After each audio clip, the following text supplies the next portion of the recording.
ভাবে রয়েছে।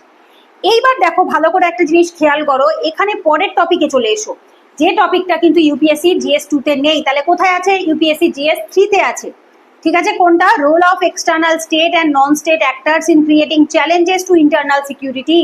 তো বলছে কি, role of external state and non state actor, যেটা আমাদের ইন্টারনাল সিকিউরিটির মধ্যে পড়ে, দেশে যারা আতঙ্ক বা হচ্ছে টেরর ক্রিয়েট করছে, টেররিস্ট অ্যাক্টিভিটিস গুলো যারা করছে, সেগুলোকে বলে role of external state non state actors in creating challenges, যারা প্রবলেম ক্রিয়েট করছে দেশের ভেতরে, অভ্যন্তরীণ আমাদের যে সিকিউরিটিটা রয়েছে সেটাতে বাধা দিচ্ছে।